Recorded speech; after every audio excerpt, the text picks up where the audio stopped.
ऐसे ही रखा है, ठंडा हो जाएगा। किसी को आपकी कोई फिक्र नहीं है। अगर आप खाना नहीं खाएंगे ना तो कोई आके पूछेगा नहीं आपसे, और ना ही कोई फिक्र करेगा आपकी। बेहतर ये है कि गुस्सा एक तरफ करके खाना खा लीजिए। अब देखे ना, ये सब ठंडा हो रहा है और इसमें से भी मैं दे आई हूँ बाहर थोड़ा सा। क्यों देकर आई? नहीं देती? जब उनमें से हमारी किसी को परवाह नहीं है तो हमें भी उनकी परवाह करने की जरूरत नहीं है वर्दा। अच्छा रिलैक्स हो जाएं। और बेचारी आंटी का क्या कसूर है?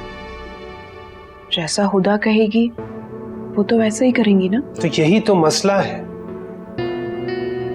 अम्मी अम्मी ऐसे सोच भी कैसे सकती हैं कि उनका अपना बेटा इतनी बड़ी खुशी से, इतनी बड़ी सादत से जलूंगा मैं, और मुझ पर अज़मी को फौकियत दी यार।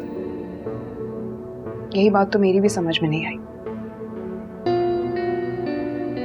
मैं तो कहती हूँ कि आपको भी ना किसी की फिक्र करने की जरूरत नहीं है।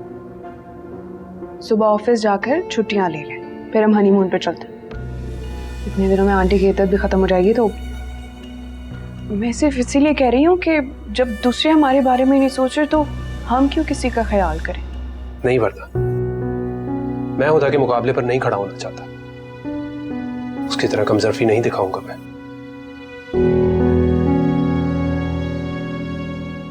खैर तुम खाओ, ठंडा हो रहा है। मैं आता हूं।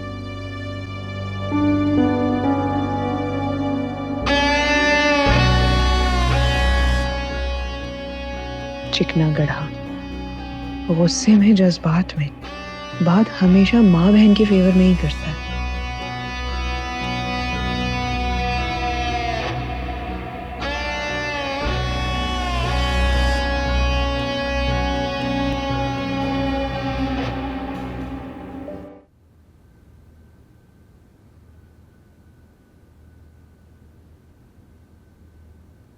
मुझे अच्छी तरह पता है कि तुमसे भूख बिल्कुल भी बर्दाश्त नहीं होती, इसलिए तुम्हारे लिए गर्मा गर्म खाना लेकर आई।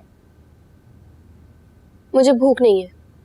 जब आप सबकी नफरत बर्दाश्त कर सकती हूँ ना, तो भूख भी कर सकती हूँ। युसरा,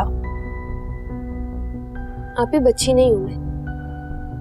आपने आरिस भाई और वर्दा भाभी से अम्मी के हज पर जाने का इसलिए छुपाया ना क्योंकि आप उनसे नफरत करती हैं, और मुझे भी नहीं बताया कि आप मुझसे भी नफरत करने लगी है।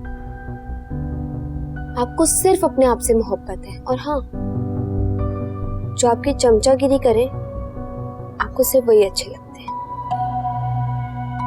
ये सब कुछ तुम्हें वर्दा ने बताया ना, है ना? क्यों? मैं अकल नहीं रखती? सारी अकल आप में। युसरा, तुम हद से बढ़ रही हो। हाँ, मैंने नहीं बताया, ना तुम्हें, ना भाई को, ना भाभी को। लेकिन मेरा यकीन करो, मेरी कोई बुरी नीयत नहीं थी। मैं तो सिर्फ ये चाहती थी कि सबसे पहले मैं सारा प्रोसेस कर लूं, उसके बाद ही सबको बताऊं। और तुम यकीन करो कि अम्मी के लिए फॉर्म मैंने खुद नहीं भरा था, वो तो किसी और की मजबूरी की वजह से मुझे मौका मिल गया। और युसरा, तुम अच्छी तरह जानती हो ना, अधूरे काम मैं किसी से डिस्कस नहीं करती। आपने ये सब आरिस भाई को क्यों नहीं बताया? मैं बताना चाहती थी कि मुझे मौका नहीं मिला।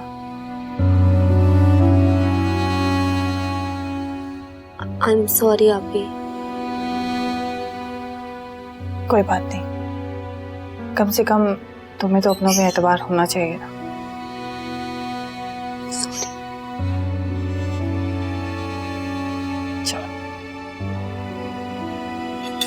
बहुत भूख लग रही थी।